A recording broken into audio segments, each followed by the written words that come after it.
following last week's announcement that the average household's annual water bills will rise to around £600 for this year, Martin Lewis is warning there could be more pain on the way.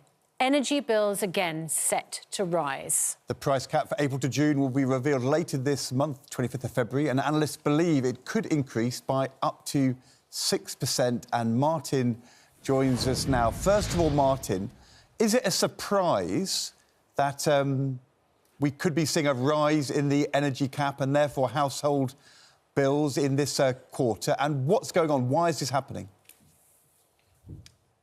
It's not a surprise. Good morning. It's not a surprise, no. I mean, I've been predicting a rise now for about 2 months. What is the scale of the rise. So what happens is the energy price cap moves every 3 months. The next change will be on the 1st of April. And that price cap is dictated primarily by the underlying wholesale rates, the rates that gas and electricity companies pay for buying energy. And those are public rates, and we roughly know the algorithm used by the regulator Ofgem to predict them. So you have now quite a lot of firms who are out there predicting what will happen on the 1st of April based on those known wholesale rates. Now, what's been happening over the last couple of months is every time a new prediction comes out, and 3 of the big ones do a prediction every week, it's been creeping up and up and up what's going to be happening in April. And the latest prediction we've got, and it's worth remembering, the assessment period for the April price cap is 3 months long and ends in 2 weeks. So we're 10 of the 12 weeks through, which means it's pretty firmed up now. You've currently got EDF predicting a 3.34% rise, British Gas predicting a 5% rise, and E.ON Next predicting a 6.27% rise. To put those in more normal terms for people, that's for somebody with typical use. I hate the typical use figure because it's slightly meaningless, but it gives you an idea. A rise of between £60 and £100 on a yearly price basis. So that is quite a significant rise likely to be coming in April. I mean, what I would say, if I put it in more plain terms, there's virtually no chance now of it not rising. The only question is how much the bill's going to go up. And just as important is to look at what's happening beyond there. When we go to the next cap in July and the next cap in October, well, none of them, although that is a bit more crystal ball gazing because it's further out, none of them are predicting a fall. Most of them are predicting continued rises of another 1 or 2%. So the price that we go to in April is looking like it'll be on the low side compared to the next 6 to 9 months. Prices are going up. People need to be taking action now. Is this happening in Britain, or is this a global thing happening with the energy prices? Well, we have to be very careful here. UK, we have this rather perverse system of the price cap. So what we have is some countries have competition, some countries have regulated prices. We sort of seem to have, well, I would say potentially the worst of both worlds, where we have competition but prices are regulated. The price cap dictates the price that over 80% of homes in England, Scotland and Wales now pay for energy. If you're not on a special tariff like a fix, then you are likely on the energy price cap.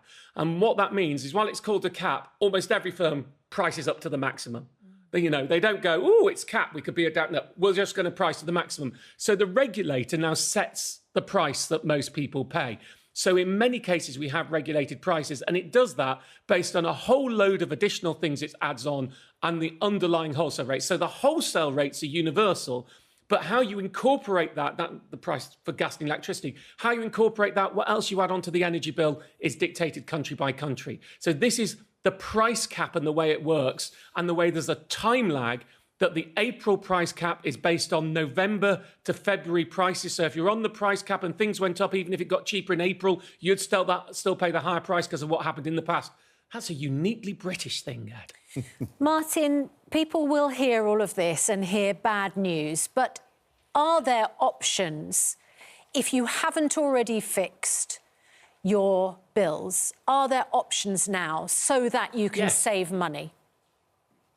Look, for the last 5 months, I've been, because I try and do these sort of really subtle, you know me, I'm a subtle person, these subtle calls, I've been calling the price cap a pants cap. It's pants. It's more expensive. Nobody should be on the price cap, with the exception of a few people who are on non-spark prepaid meters where it's very difficult to do anything else. If you are on the price cap, which you almost certainly are if you've not done anything in the last year, get off it. Let's just put this in context. I'm going to try and use hand graphics for you right now. We're here and we're expecting to see the price cap jump 3 to 4% and then a couple of percent above that. So here's where we are right now. It's going to go up in April, almost certainly, and go up after that. The cheapest fixes on the market are 6% cheaper. So you can save 6% right now on what you're paying, and the price, if you stay on the price cap, is going to go up, which leads to around, potentially from April, a 10% difference in the cheapest fixes now compared to if you stay on the price cap. Now, that equates on a typical bill, we're getting on to around £200 a year. But most people aren't doing it. Get up off the pants cap, go onto a whole of market comparison and find the cheapest fix for you, because exactly which is cheapest for you depends on where you live and how much you use. Now, there are more sophisticated options, time of use tariff, like the Octopus tariff. And there are some other, there's a 6% tracker available from EDF, which gets rid of £100 a year of standing charges. There are choices out there, but unless you're active, the price cap, the frustration, was set up before the energy crisis as a default for people who never switch so that they wouldn't pay some type of hideous, big fee for being inactive. Now, since the energy crisis, nobody switches, so the default tariff has become the standard tariff for everyone. But it's called the price cap. In your head, it should be called the pants cap. Go and check. Are you on a standard variable tariff, or they also call it a flexible tariff? Those are the names that they use. If you are, get off the price cap and do it now. Right. Martin, the government said in its manifesto energy bills were going to come down and we'd be saving hundreds of pounds in the next few years. And you're now telling us energy prices are going up. Why the difference? Well, it's Ofgem, not the government, who set energy prices under the current system. And Ofgem work on an algorithm. And I haven't seen anything from the government yet which is impacting prices particularly. There hasn't been any substantial change. I know that there is work being done on the long-term way that we pay for generating energy. I know it's not my side of stuff. There are problems that we tend to link the energy price and the wholesale rates in this country with the most expensive way of generating it, rather than saying, these providers, they may be wind providers, they can generate it much more cheaply. We should pay them, pay them some profit, but if those are generating more cheaply, pay them less for energy. No, we pay everybody at the higher level. And all of that has to change. Our energy system is broken. It has to be restructured. Now, it is worth noting, just one thing I would point out, because I put something about this on social media the other day and it went absolutely massive and viral.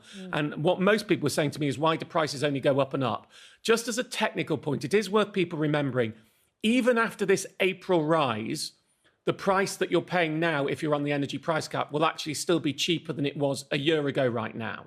And that wasn't the most expensive point. We're about 25% off the peak. And that is the peak of what you actually paid. The price cap itself, a couple of winters ago, we had a thing called the energy price guarantee where the government subsidised it, would have been over twice as much as what it is right now. So the concept that energy prices always go up is false. But we are around 75% higher than we were before the energy crisis.